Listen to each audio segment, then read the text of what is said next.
Hey, what's up, people? Welcome back to Dos Curious Sin Guia. We've got a great, fresh, hot new episode for you today. And spring, if you can tell, is right around the corner. We thought we would be talking to you about colors today because we just like them so much. We get very excited about the nice weather and sunsets and all sorts of colorful things. So anyway, let's get into it.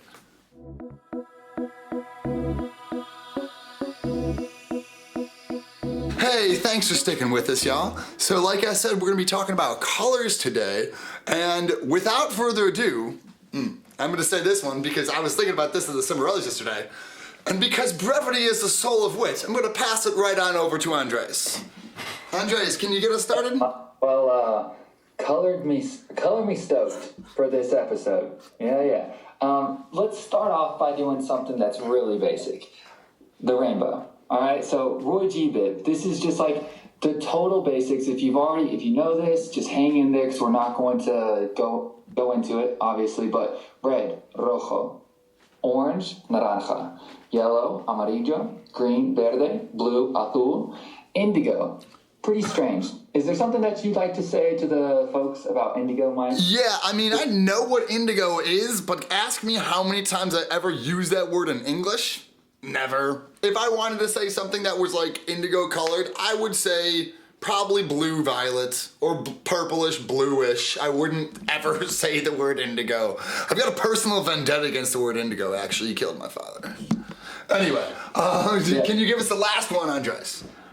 So, it's indigo. No, the V. Because No. I want to complete the exercise appropriately. Oh, okay. So, we said earlier while making this podcast or getting ready, there's añil or indigo, but because of what he just said, you're probably never going to use it in Spanish, just like English. And then we have morado, which is either violet or purple. And for those people really interested in knowing another way to say violet, you can say violeta. Okay, but now there are things. Yeah, you want to jump in? I just want to say one thing. Can we point the camera towards Andres' window right here? You've got a beautiful azul color going on right at your window. I don't know if you can see that. It's a remarkable color. I'm really enjoying it. Yeah, dude, it's stunning. The sun's going down here in Salamanca. It's 7:34, so that color's not going to be with us much longer. It's going to be something much closer to a dark violet. Yeah, hell yeah. Okay, let's get into it. So we're going to start at the Roy G. Biv right at the top and kind of go more in depth into each particular color, yeah? Yeah. And I think I just foreshadowed something saying dark violet because we don't want you to have to know how to say 80 colors to be accurate or to paint a color or paint a picture in people's minds. Just like in English, maybe you do know like every color in the crayon box, but it's really useful to know how to modify colors to kind of like add shades to them or add an aspect like to glimmer or shine. So things like sparkly, glittery, shiny, whatever, like that's all going to be concisely packaged into one word, no worries. And then we have a couple of other colors we're going to get into, but then so stick with us. It's not just colors alone. All right, so the colors of the rainbow, right off the bat, we have red, rojo, orange, naranja, yellow, amarillo, green, verde, blue, azul, indigo, añil or indigo, and violet or purple. So I'll give you two translations for that. You have morado or violeta. And I don't know, indigo. How many times have you ever seen that, bro? Listen, I've seen it before, and I'll tell you exactly the only situation where I see it is when people are translating the rainbow, is when they say indigo. But that's the same thing in English. I never actually use the word indigo. If I want to describe something that is relatively indigo colored, I'm going to say either purplish or maybe more specifically a blue purple color or a blue violet color. I really don't actually use the word indigo myself. In English or in Spanish. Yeah. Okay, so here's a couple of tricky things. Let's talk about orange very quickly. Oh, so if you want, did you say the last one? The last one, violeta or morado? Yeah, oh, you did say that. My bad. All right, so orange. If you're in Spain, I think more so you're going to hear naranja, just like the fruit. However, in South America, the word anaranjado comes up a lot more, and so you might feel tempted to try to make the gender match when you're using naranja as an adjective. So you have something like una camisa naranja, an orange shirt. So that one happens naturally. But then if you were to have un jersey, which is masculine, you just may be tempted to say naranjo because you're using it like an adjective.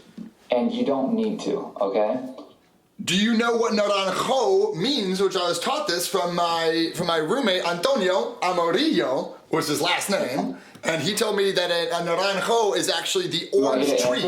No, well, you said yes, so you already said yes, so you know it already. But a naranjo is the orange tree, and una naranja is the orange that comes from the naranjo. And if you are ever in Spain, especially in the south of Spain, you will see naranjos freaking everywhere. But ten cuidado, don't eat the naranjas because they taste very, very bad. The naranja, the oranges in the street that grow off the street, naranjos, not tasty at all. Yeah, it's like these citricy, bitter, horrid fruits. They look like oranges. They don't taste like oranges. Yeah, I think they're just for decoration. Yeah, they definitely are. They're not supposed to be eating. And then we're the stupid giddies who come in and are like, hey, let's try it. No, don't do that. Fruit. When oranges are already like 20 cents a kilo. Yeah, they are. Oh my goodness, oranges are so stupidly cheap in Spain. It's actually really funny how cheap they are. So I'm going to take this chance right now to redirect us back to the content of the episode and check this out. If, like we said, naranja, it doesn't adjust for gender. Well, anaranjado does, as was just about every adjective. So let's use the exact same examples. Una camisa anaranjada or un jersey anaranjado. Okay? Mm-hmm. So hopefully that clears up what could have been a confusion.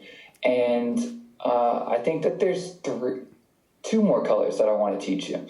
Rosa or rosado, same color, and you can probably guess what it is. It's red, or it's pink, sorry. And rosa is just like naranja. It's not going to adjust for gender. And just to keep this short, rosado is the same as anaranjado, okay? Yeah. Finally, the other color is brown. Well, we're going to get into the weeds about brown because there's things like brown hair, brown eyes. There was just a couple of things that I wanted to say about rojo and amarillo. Again, we're not really talking so much about the specific names for other colors, but I'm just going to go into a little bit about kind of how people feel about colors too, because there's more to colors than just what you see with your eyes. You also get kind of a thought about the color. Like in English, red seems very angry all the time, you know? That's definitely a connotation that I have with red. It just, you know... I would also tack on to that embarrassment, like feeling very humiliated, getting flushed in the face. Yeah, and I'm not going to say that doesn't exist in Spanish, because you can say to become red, meaning to get embarrassed or to blush, but also because red and yellow are the two main colors of the Spanish flag, Spanish people have a more positive view of these of red and yellow than we might have in English. I actually saw a very interesting study online when I was doing some research for this episode, and they did like the main colors of the rainbow, and then they had Spanish people go and like rate kind of their feelings behind each of those colors. And then they compared them to people not from Spain, and it was saying that especially with red, people have like a negative experience most of the time, where they think of it as very like angry and very like kind of almost violent a little bit. And people in Spain had a more positive experience with that color, and I think my guess would be wine and sangria. Yeah, they do very much like those too. And hearts and love. And hearts and love, and yeah, exactly. They're lovers. The blood of angry men. Okay, I did want to say the other thing though is the two colors that were most closely related to negative feelings in this study that I saw were blue and green, which didn't really make that much sense to me. But I mean, I guess the blue is kind of like a blue phase. When you think of Picasso's blue phase, that was when he was really depressed. He took a lot of really dark colors.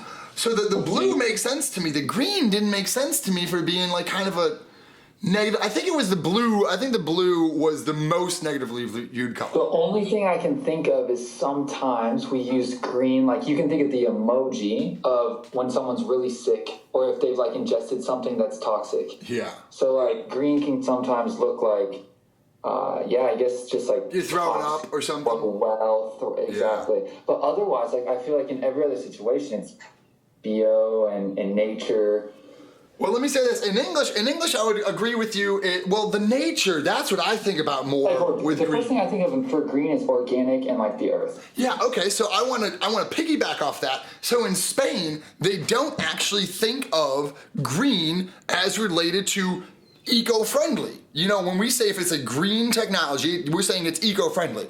They actually use the word azul. They say blue to mean eco-friendly, and that's because they think of the world. We're like, oh, the world is green because there's lots of grass and plants and everything. They're like, no, the world is blue because there's water everywhere.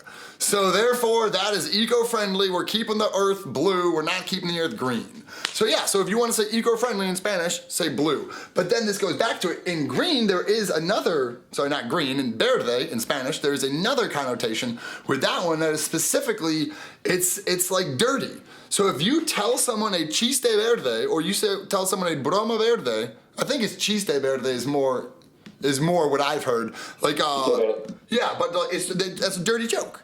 So if someone is verde, you could also say someone is cerdo. You could cerdo means kind of dirty, like a pig, but verde means dirty, like kind of sexually meaning dirty, kind of. Yeah, or like perverted. Yeah, perverted. There you go. That's a better word to say it.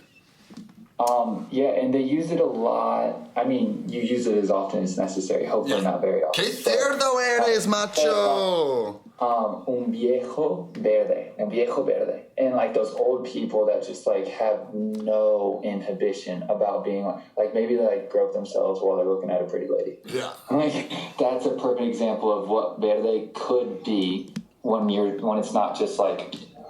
Yeah, actually talking about the color. So that's pretty much the majority of. Oh, I guess I've got the final thing. I don't know if I even should say this, but I'm gonna say it anyway. Morado. Morado in Spanish means violet, but there's also another way that you can use that word, and at least in the town that I lived in, maybe it's not everywhere, maybe you can say this, you have heard this or not, but in the town that I lived in, morado you could also use to say hi. So if someone acaba de fumar un porrazo, if someone just smoked a huge joint, they are morado, they're purple, they are just baked. I think Mike knows way better this topic than I do. All right, look, I'd like to double piggyback on you, so I'm going to go out from underneath, get up on your shoulders, and there's two phrases that involve verde that I think are cool to use. So estar verde is like to be immature or not ripe, and if you're like me and you're in love with fruits and you like not spending a lot of money, you're going to spend some time in Spain in the fruta, yes. And so if you want to ask if something's like not yet ripe and you're going to have to wait a while to eat it, you'll be asking using the word verde. And then poner verde a alguien, that means to like criticize the holy shit out of them or like just talk really badly about somebody. I think bad mouth, maybe. And then what did we say? Morado? Well, yeah, morado was the one that I just said at the end. Okay, so I haven't heard this be said, but I feel like I've seen it written a couple of times, and it's ponerse morado, and it's like to just eat an ass ton of food. Nice. Okay, I have not heard that myself, but that sounds reasonable. I believe you. Te creo. Yeah, it probably goes hand in hand with smoking a big old spliff or whatever. Ponerse morado and then ponerse morado. Oh, that's actually pretty fun. That's a pretty funny one. Oh man, that would work. That would be right in the same vein. So what happens when we run out of colors to talk about, Mike? Is there anything else related to colors even? I mean, outside of the rainbow, if we're not talking about the rainbow, I don't know what colors we're talking about. No, I'm just kidding. There's tons of other colors, Andres. How about some earth tones? Bring us some earth tones, Andres. Earth and like kind of skin tones. Earth tones? You mean like brown? Well, browns, there's because we got multiple ways to say brown. This is probably an appropriate time anyway, since it's the topic's being breached. Marron and cafe are both brown, and I think you hear marron be used more widely, but I think they're both very suitable and totally interchangeable. It's just there's kind of the proclivity to pick marron. Can I ask you, do you think you would have to say, if you were saying coffee colored, would you have to say de color café? Or would you just say café just without any other word and people would totally know you're saying coffee colored? Yeah, I think they totally know. First of all, I can't think of many times when I'm describing a color, something, using color, and then they're like, oh, he might mean the beverage. You know what I mean? I'm thinking about my comforter and socks or t-shirt or a piece of wood, and if any of that you describe by saying un edredon café, yeah, I was just thinking in English that if I ever were to describe something as coffee colored, I would feel like I had to say colored, coffee colored in English. Coffee colored. Yeah, because I couldn't say I've got a coffee table, because that's a different thing. My table is coffee colored, but a coffee table is not a coffee colored table. That's a good point, yeah. So my understanding would be that you're in the clear, just using the word all. Heck yeah. So let's go more into some browns. I think we got some more to say about browns, yeah? I don't. You don't? Okay. I sure do. So the other thing about brown is if you don't want to say marron, but you actually want to talk about someone's skin tone, you can say several different things. So you can say moreno, using, that is talking about someone's skin tone, or it is also talking about someone's hair color. So if I say un moreno, that could be a dark-skinned person or a dark-haired person. Or if I say una morena, same thing, a dark-skinned lady or a dark-haired lady. The other thing is you can also say negro to be referring to what we call black people in English, even though they're not actually black. You can just say un negro, and I wouldn't recommend translating that directly in English because that's not the way that we would like to say it. But in Spanish, it's perfectly normal to say un negro, una negra to mean a black person. Yeah. Okay, so we're hitting on skin color and hair. Yeah, perfect. Yeah? Okay, so let's just go in a line. After moreno, you have blonde, so that'd be... Oh, can you talk about the castaño? Sure. I just wanted to say it directly after the morena, just so we know. Oh, it's not. Oh, there's two different ways to say brown. And there's another way to say brown for hair that I've heard used very extensively, and so I know that it's in South America. I know it's in Spain, and they also use this to describe your eyes and whatnot. But they wouldn't use it to describe your skin. So this is the one that's a bit more limited in its use. But castaño is to have brown hair, or you could say ojos castaños, and those would be brown eyes. So you have a little bit of versatility there if you want to pick between the two. Heck yeah. I think that was it for the brown. Oh, the last thing I wanted to say. So the last thing I wanted to say about brown skin is if you are blanco like me, I am super pale, I'm very white, but if I go out in the sun and I get kind of tan, a way that you could say that would be bronceado. I am bronzed skin. That doesn't mean that I'm always darker skin. That just means I got tanned right now. It's gonna go away, unfortunately, very, very soon. But to be bronceado is to be tan. But speaking of bronceado, that kind of brings us directly into some other metallic sounding words. Bronceado is just, bronze, like the metal. And you could say it in English too, where it has bronzed skin, meaning the person is very tan. Tell us about some other metal type colors, Andres. Yeah, no problem. All right, so I was thinking about how a lot of times we use a couple of metals just for their color purpose to kind of talk about positions or status, and it's mostly related to the Olympics, honestly. It's just the gold, silver, bronze. And I figured it'd be helpful to mention these in the podcast. So for gold, you have oro, But this is a little tricky. As I've been telling you the colors, I've also been pointing out if there's anything funny that happens when you try to use it as an adjective. And you can say de oro. So una medalla de oro. So that'd be like a golden medal. But I think that means, doesn't that specifically mean not the color? Doesn't that mean specifically it's made out of gold? Yeah. And I think the other way would be not necessarily made out of gold, but just the color, or am I kind of mixed up on that? No, you're right. You're 100% right. So I don't know if they always get it right in their descriptions. Like if you have a golden button on your shirt, if they say de oro to like just... Oh, okay. Even though it's not 24 karat gold or whatever, 100% gold, they may do that. I'm not totally informed. Oh, okay. But if you're going to use the adjective and play it safe, then you would say dorado.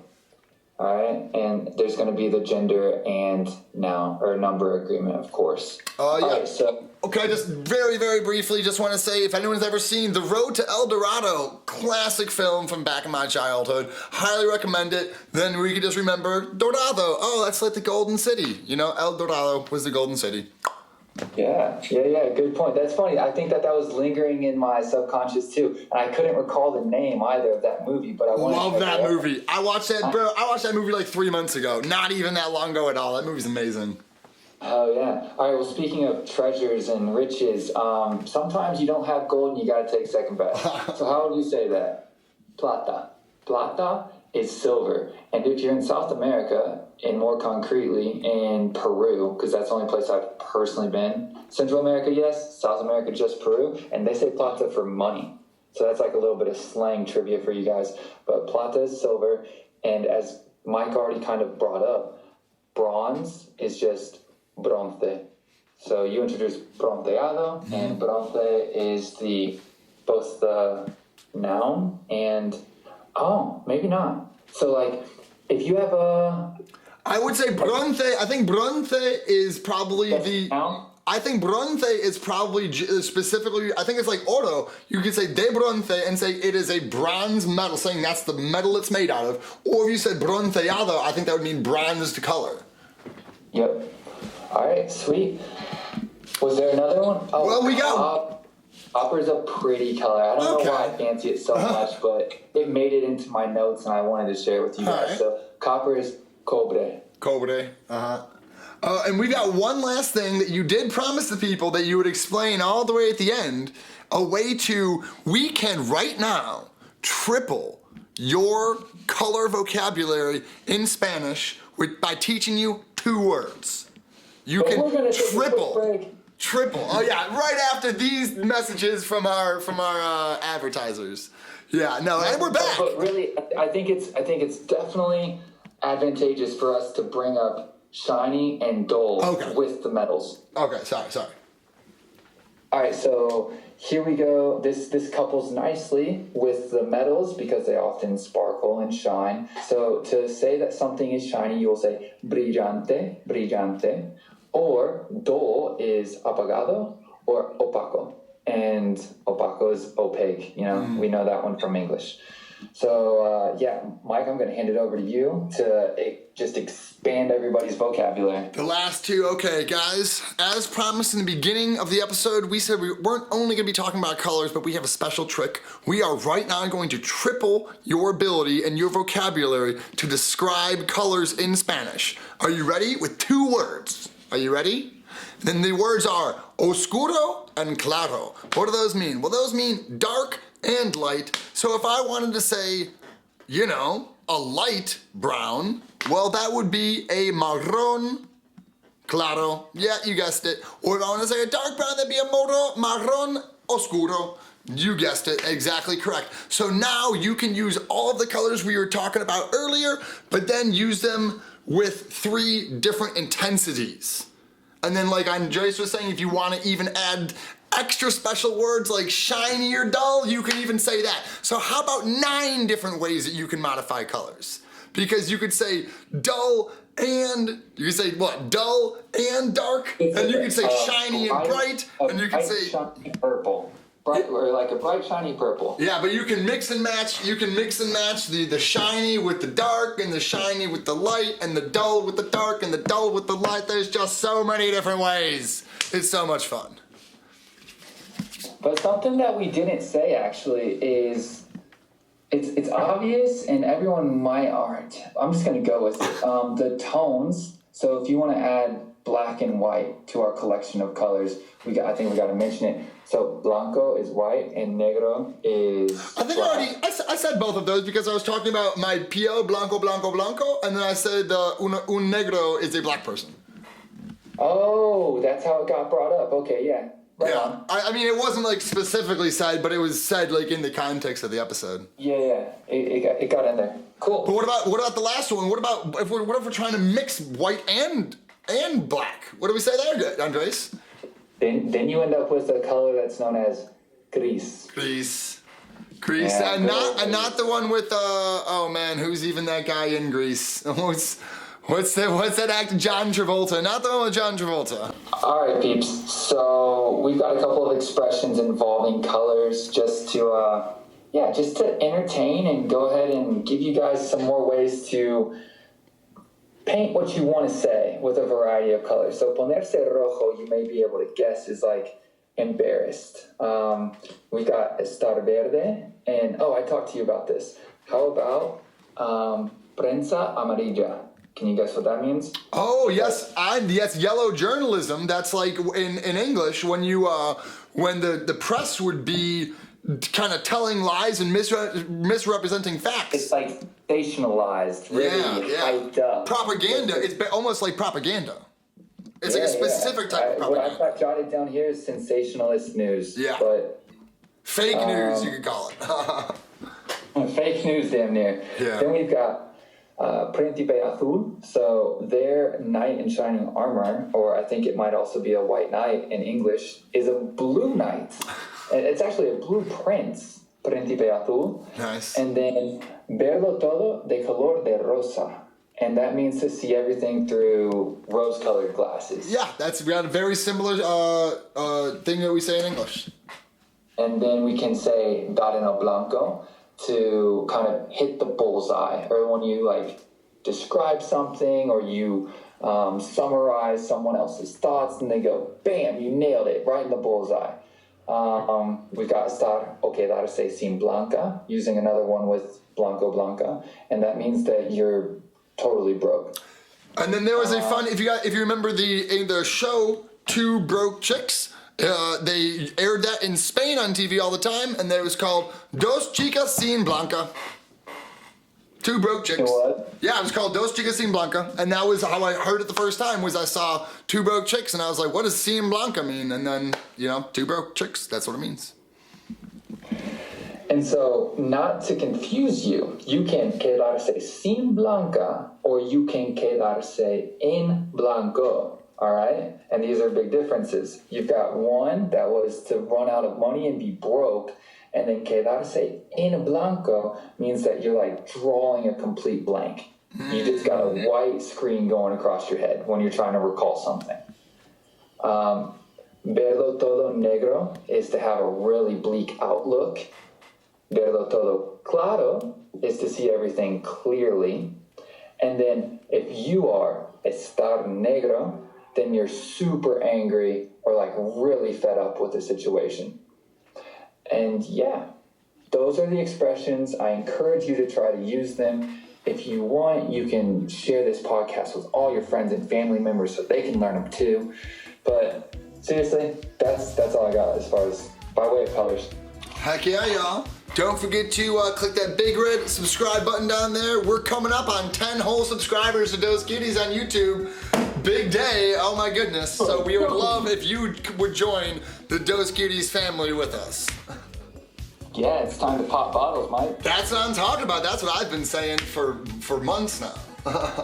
Anyway, guys, I think that's about all the time that we have for this week's episode. We'll catch you next week with an equally polychromatic episode. But until then, pasta y huevos. All right, guys, pasta y huevos.